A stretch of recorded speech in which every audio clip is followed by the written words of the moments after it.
Assalamualaikum warahmatullahi wabarakatuh. Apa kabar peserta didik SMP dan MTS? Kali ini kita akan belajar matematika di kelas 8, materi statistik. Pada part yang ketiga ini kita akan membahas ukuran penyebaran data. Bersama saya Rian Novaliani.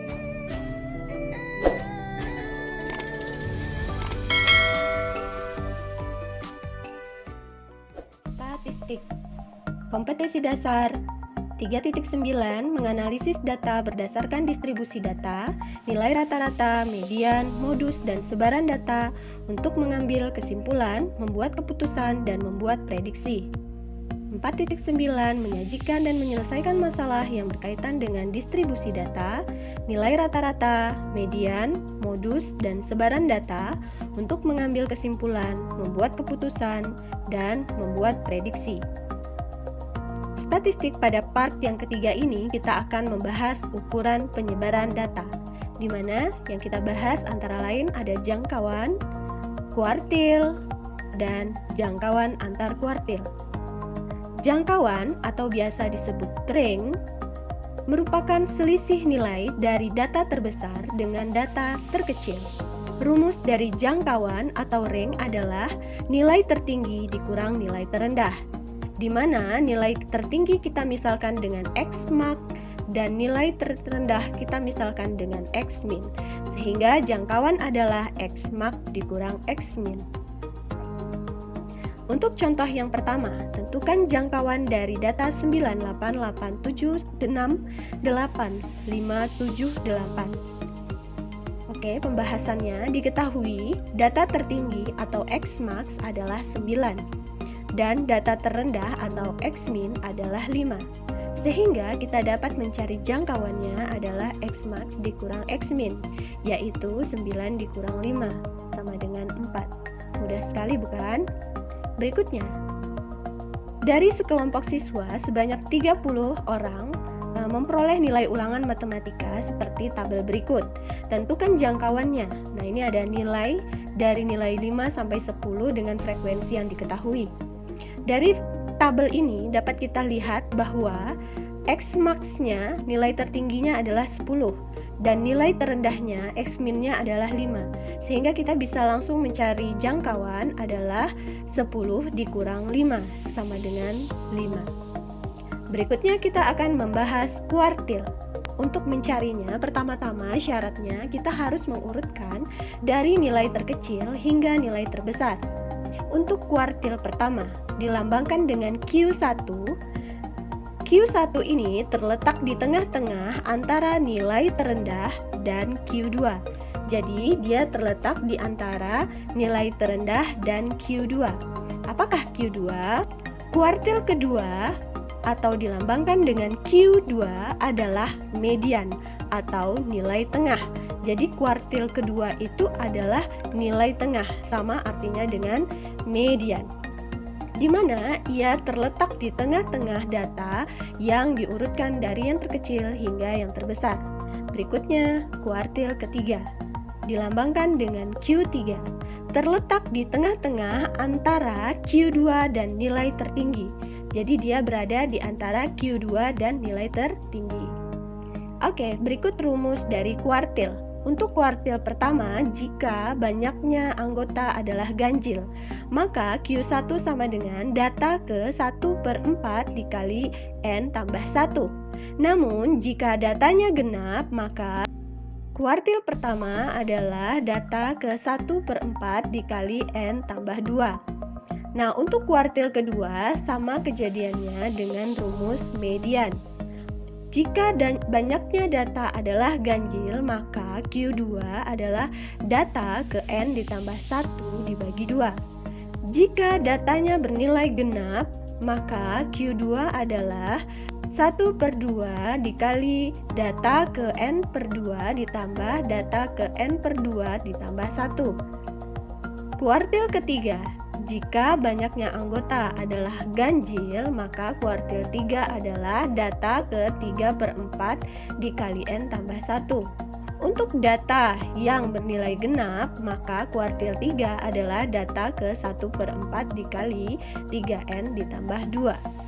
Next, berikutnya kita akan membahas contoh yang membahas kuartil. Tentukanlah Q1, Q2, dan Q3 dari data berikut.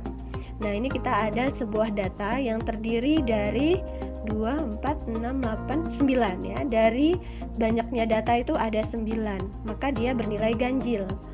Tapi pada kasus ini datanya tidak banyak, sehingga kita bisa menggunakan dengan cara manual ya. Nah, pertama-tama yang harus kita lakukan adalah urutkan dari yang terkecil hingga terbesar. Nah, ini setelah kita urutkan datanya seperti ini. Kemudian data kita bagi 2. Nah, terletak di tengah-tengah adalah 13. Nah, 13 inilah namanya Q2 atau median. Nah, kita menentukan Q1 terletak di tengah-tengah antara nilai terendah sampai dengan Q2. Nah, ini berada di tengah-tengah, berada di sini, ini adalah Q1. Sehingga untuk mencari Q1 adalah 11 tambah 12 bagi 2, dapatlah 11,5.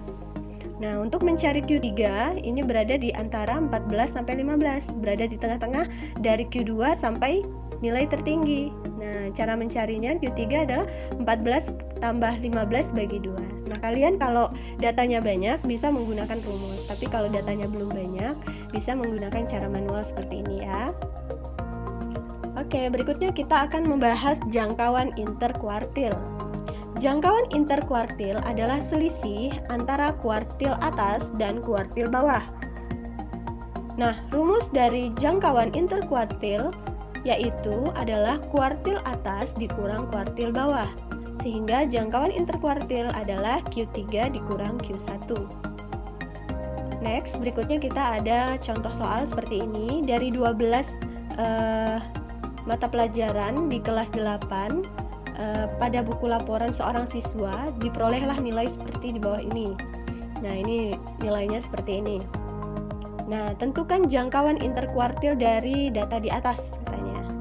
Nah, ini datanya yang pertama seperti ini. Kemudian langkah berikutnya adalah kita harus mengurutkan dari data yang terkecil hingga data yang terbesar. Nah, ini sudah saya urutkan dari data terkecil hingga data yang terbesar. Ini kita pakai cara manual saja, kita tentukan nilai tengahnya ya. Nilai tengahnya itu adalah Q2 berada di antara 7 tambah 7. Ini datanya genap ya. Nah, ini datanya genap. Nah, berarti 7 tambah 7 bagi 2 ya, 7 ya. Jadi kuartil kedua nilainya 7. Untuk kuartil pertama di antara nilai terendah sama Q2. Ini di antara 6 dan 7. Berarti 6 tambah 7 bagi 2 dapatlah 6,5. Nah, kemudian di kuartil ketiga berada di antara 8 dan 8. 8 tambah 8 bagi 2 tetap 8 ya, ini kuartil 3. Nah, barulah kita masukkan ke rumusnya. Jangkauan interkuartil adalah Q3 dikurang Q1. Sehingga diperoleh 8 dikurang 6,5 yaitu 1,5. Oke? Sekian pembelajaran kita kali ini. Untuk melihat sejauh mana pemahaman kalian untuk materi ukuran penyebaran data, berikut saya kasih evaluasi.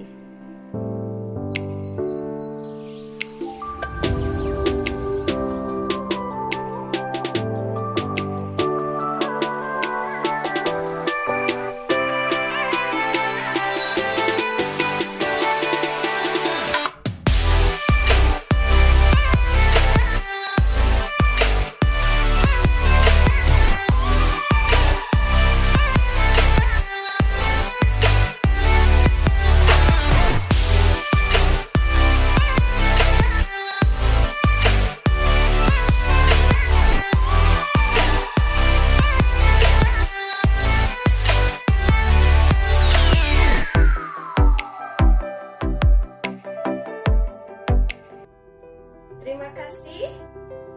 Sekian pembelajaran kita kali ini. Sampai ketemu di pembelajaran berikutnya. Tetap ikuti protokol kesehatan, menjaga jarak,